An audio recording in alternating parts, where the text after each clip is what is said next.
Hello and welcome back. Today we are going to start lecture on CTG, which is a method of assessment of fetal well-being. And in the later part of the lecture, we will also have a few slides about fetal blood sampling or FBS.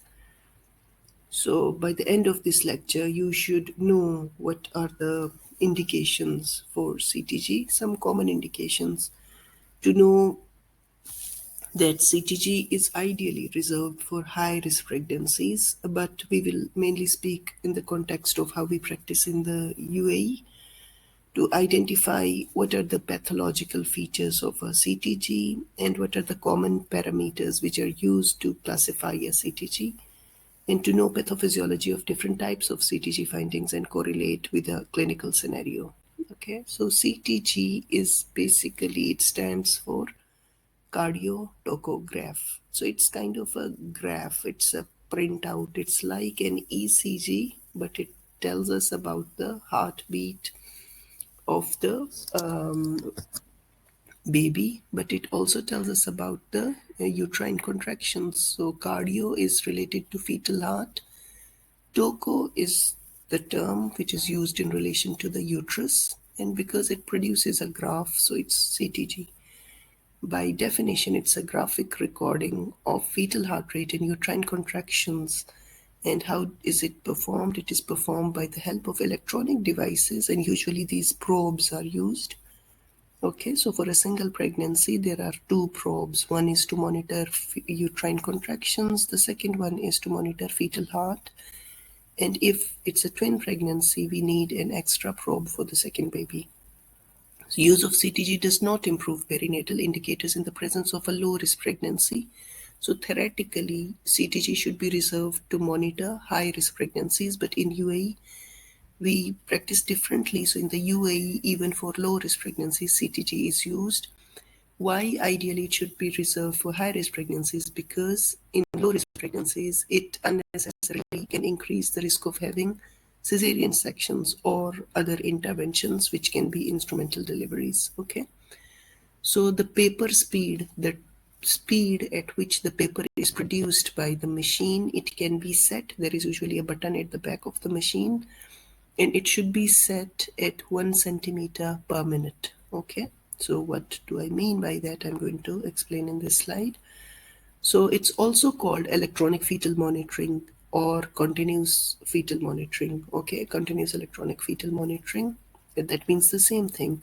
We said that it has two parts, the cardiograph and the tocograph. So this part, this upper part, that's the cardiograph, and the lower part, that's the tocograph. So this tocograph is important, especially when we have to classify a parameter which is called decelerations. Okay, so knowing this part is also important, especially if a patient is in labor.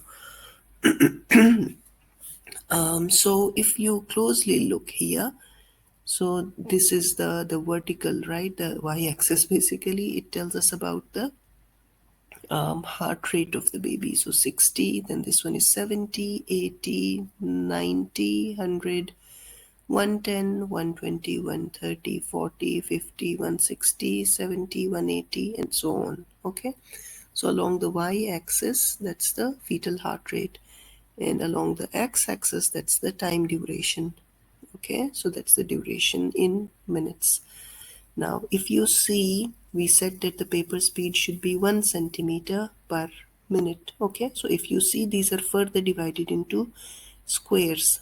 Okay, for example, okay, so now see this reading, this what is written here, 60, 80, 100, and this one, so the time duration between this is 10 minutes. Okay, so it's 10 minutes. That means this paper should be produced. So from here to here, it shows baby's heartbeat in 10 minutes. And so if we have to say, okay, I want to see what was the baby's heart in the last 1 minute. So it will be like this square. Okay, so from here to here, that's 1 minute. Then it's 2 minutes. From here till here, it's 3 minutes. So from here till here, it's 4 minutes. from here till here it's 5 minutes, and then 6 minutes, 7 minutes, 8 minutes, 9 minutes, 10 minutes. So this one square here, that means from here to here it's 1 minute. Okay, so now same is like from here to here it's 10 minutes, and then again like this is 1 minute, 2 minute, 3 minute, and so on. Okay, so this is a 10 minutes window. Okay, so what is the underlying concept of CTG? It's mainly it the thing is fetal cardiac behavior is it's controlled by autonomic nervous system, and in autonomic nervous system there is sympathetic system and sympathetic system. Okay, and but there are many other things going on, right? Especially there are baroreceptors and chemoreceptors. So what is the main action of baroreceptors? For example, baroreceptors they mainly detect changes in the blood pressure, and chemoreceptors they detect changes in the blood gases, right? Okay, so basically whenever there are changes in the blood pressure or blood gases, it is detected by CTG. Okay, especially if there are some pathological events like hypoxia, they can be modified. These are the changes in baroreceptors and chemoreceptors. They detect changes in blood pressure and blood gases, and it is detected by the CTG. That's the basic principle. Okay. Now, if we are strictly following guidelines, there are some indications for CTG now, but before that, we should know that CTG can be used antenatally, and mainly it is used intrapartum during labor.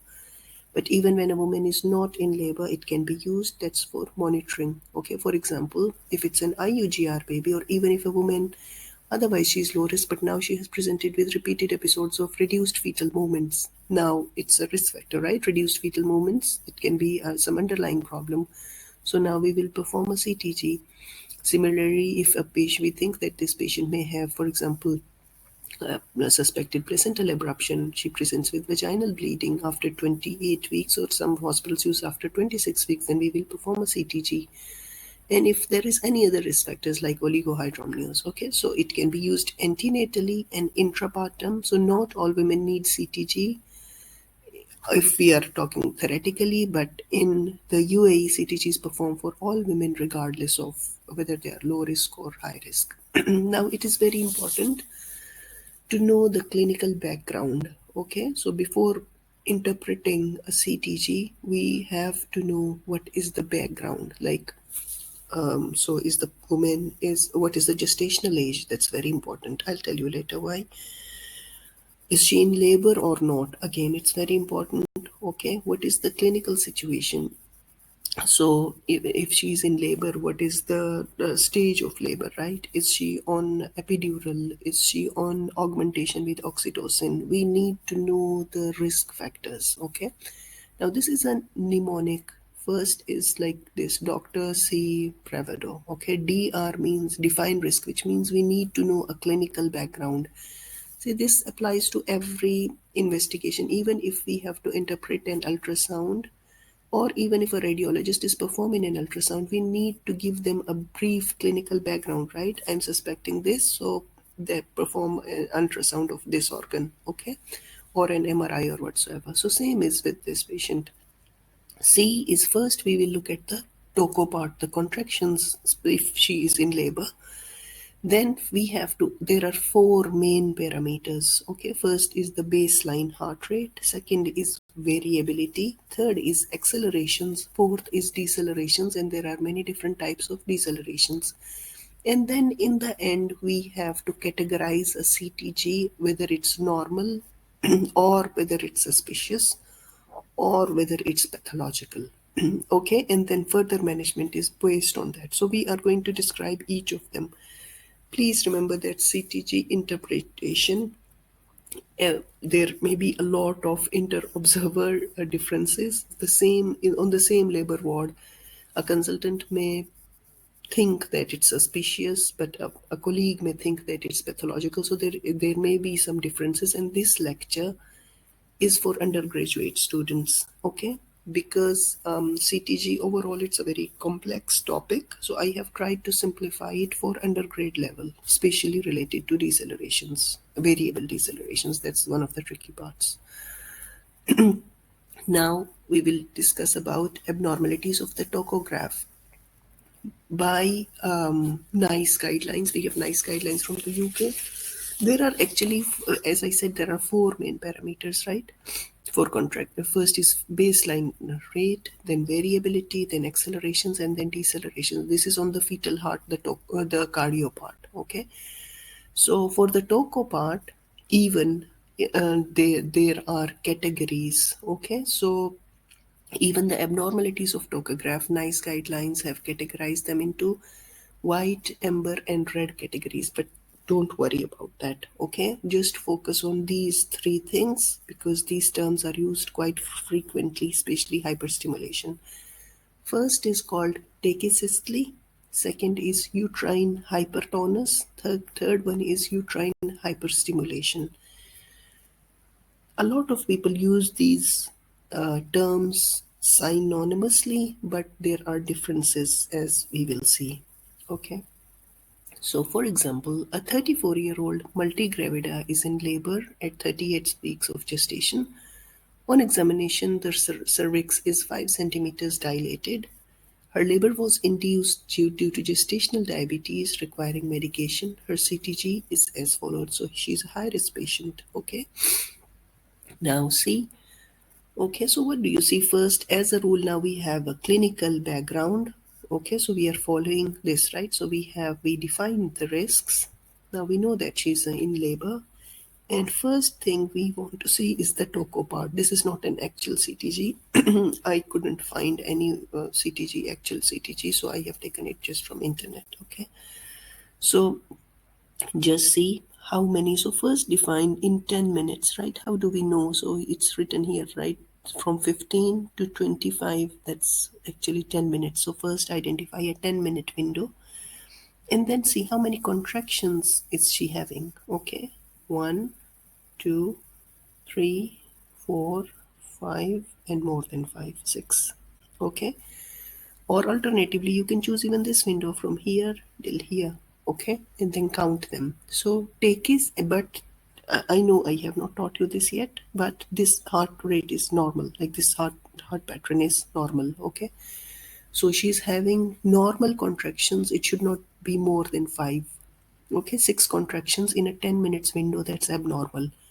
So a lot of uterine contractions with normal heart rate, that's actually tachysystole. Okay, so how do we define it? More than 5 active labor contractions in 10 minutes without fetal heart rate changes, that's tachysystole. Now what is the risk here? If we do not detect tachysystole, because every time the uterus contracts, what happens? Baby's blood supply to the baby, that's compromised, right? So a well-grown baby can tolerate that reduced blood supply, and reduced blood supplies means less oxygen, okay, because hemoglobin carries oxygen. So a well-grown baby can tolerate that, but if it's already an IUGR or SGA baby or any already compromised baby, that baby will have a lot of trouble, especially if it's having a lot of contractions. So what we can do, if we detect it early, for example, if the patient was on oxytocin, we can even reduce it or stop it. Okay, usually it's reduced, but we can even stop it.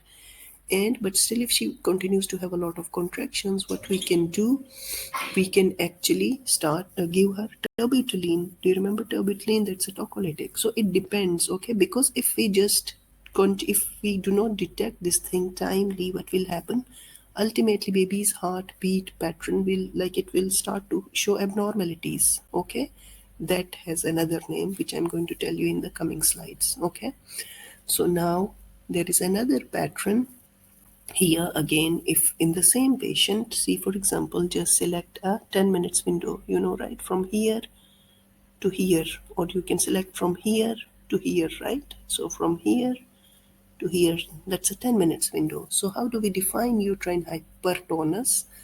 Contractions lasting more than 2 minutes. or occurring within 60 seconds of each other, which means like within a 1 minute of each other without fetal heart rate changes. So this is again a normal heart rate.